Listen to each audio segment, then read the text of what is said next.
আচ্ছা 400 page number 423 13-2 কি বলেছে 120 মিটার দূরবর্তী দুটি স্তম্ভের একটির উচ্চতা অপরটির দ্বিগুণ, মানে দুটো স্তম্ভ দিতে হবে, একটা এরকম একটা তার অর্ধেক হবে। এদের মধ্যে দূরত্ব কত? 120 মিটার। এবার কি বলছে স্তম্ভ দুটির মধ্যবর্তী বিন্দু থেকে দেখলে, স্তম্ভ দুটির মধ্যবর্তী বিন্দু মানে এইটা ধরে নিই, থেকে দেখলে স্তম্ভ দুটির উচ্চতা চূড়ার, স্তম্ভ দুটির চূড়ার হবে এটা চূড়ার উন্নতি কোণ দুটি পরস্পর পূরক কোণ হয়। মানে যদি এই দিকে তাকাই আমি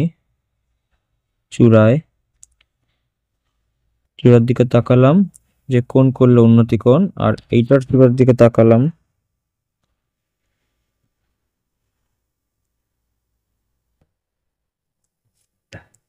কোনো টুলস ইউজ করবো না, ঠিক আছে, তাকালাম এটা, তাহলে এই দুটোর কি হবে, এটা যদি আলফা হয় এই কোণটা যদি বিটা হয় তাহলে কি বলেছে পূরক কোণ মানে, আচ্ছা এটা লিখে নি যে এইটা যদি এইচ হয়, এটা যদি এইচ হয় তাহলে এটা হবে 2h। এই হচ্ছে পুরো ডেটা বলেছে কি হয়েছে সমুদ্রের উচ্চতা নির্ণয় করতে, মানে এইচ বের করলে 2h বেরিয়ে যাবে। তাহলে 120 মিটার এটা দুদিকে ভাগ হচ্ছে, তাহলে এটাও 60 এটাও 60, এটুকু পেয়ে গেলাম আমরা। আর এই দুটো আলফা প্লাস বিটা সমান সমান 90 ডিগ্রি, ঠিক আছে। তাহলে আর এইটা কত 90 ডিগ্রি, তাহলে এই আলফাটা কি হবে, এইটা যদি এইটা দুটো যোগ করে যদি 90 ডিগ্রি হয় তাহলে এই ত্রিভুজের ক্ষেত্রেও ত্রিভুজ, আচ্ছা নামকরণ করিনি আমি, এটা ধরি এ বি, এটা সিডি, মধ্যবর্তী বিন্দু ই, ত্রিভুজ সিডিই অ্যালফাবেটিক্যালি রাখি, সিডিই এর ক্ষেত্রে কি হবে, আর এটা কোণ ডি হয়ে যাবে হচ্ছে 90 ডিগ্রি, তাহলে কোণ ই প্লাস কোণ সি সমান সমান হবে 90 ডিগ্রি, 180 ডিগ্রি টোটাল কোণ।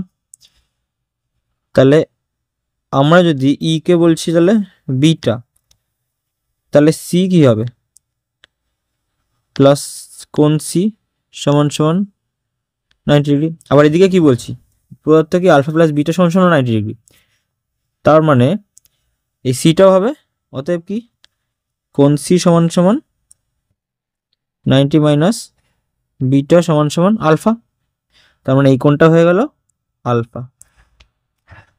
তাহলে আলফা বিটা আর এটা 90 ডিগ্রি। একইভাবে আমরা এই কোণটাকেও তো বলতে পারি, তাহলে এইটা হয়ে যাবে বিটা,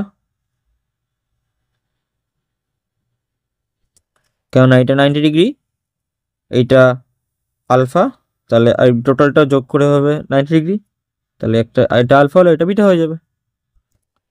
তাহলে ত্রিভুজ আর একটা কি হচ্ছে ত্রিভুজ এ অ্যালফাবেটিক্যালি এ বি ই এর ক্ষেত্রে যদি আমরা দেখি তাহলে এই কোণটাকে ধরলে এ হয়ে যাবে ভূমি, আর এই কোণটা ধরলে এ হচ্ছে বি, তাহলে দুজনের ক্ষেত্রে কমন কোণ নিয়ে নিই। তাহলে আমি এখানে ধরি আমি বি কে নিচ্ছি, এইখানে বিটাকে নিচ্ছি, তাহলে আর এখানে আমরা বিটাকে নিচ্ছি, এই বিটার কোণের সাপেক্ষে এ বি কি হয়ে যাবে ভূমি, তাহলে কোণ বিটা নিচ্ছি সেই অনুযায়ী কি হয়ে যাবে এ বি, লম্ব কি হয়ে যাবে তাহলে বিই লম্ব বাই ভূমি হয়ে যাবে এ বি সমান সমান ট্যান বিটা, এটা কমপ্লিট। আবার এইখানে তাহলে সিডি এর ক্ষেত্রে কি হবে কোণ বি, এখানেও কোণ বিটা নিচ্ছি, তাহলে এখানেও ট্যান বিটা সমান সমান হবে এটা ভূমি থাকবে, এটা লম্ব হয়ে যাবে, তাহলে লম্ব বাই ভূমি সিডি বাই ডিই অ্যালফাবেটিক্যালি রাখছি। আবার ডিই সমান সমান কি জানি আমরা 60 ডিগ্রি, আর সিডির মান কত এইচ, আর এটার মান 60 ডিগ্রি। এখানেও ট্যান বিটা এপাশে নিয়ে আসি সমান সমান বিইর মান কত আছে, বি হয়ে যাবে 60 ডিগ্রি, আর নিচে এবি হয়ে যাবে 2h। তাহলে এইটাও ট্যান বিটা 1 নাম্বার, এটা 2 নাম্বার। 1 আর 2 সমান করে দিই। 1 ও 2 থেকে কি পাবো? h 1 নাম্বার ওটা রেখেছি 60/2h সমান সমান h/60, এই তো।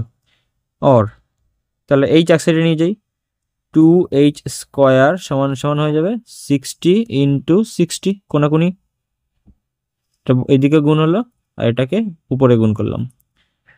এটাকে সরিয়ে নিয়ে আসি।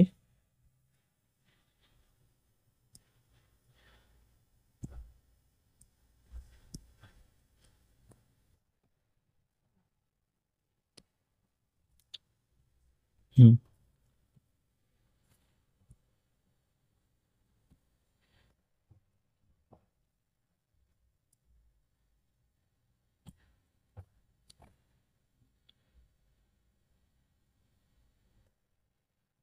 এটাকে উপরে তুলে দিই একটু।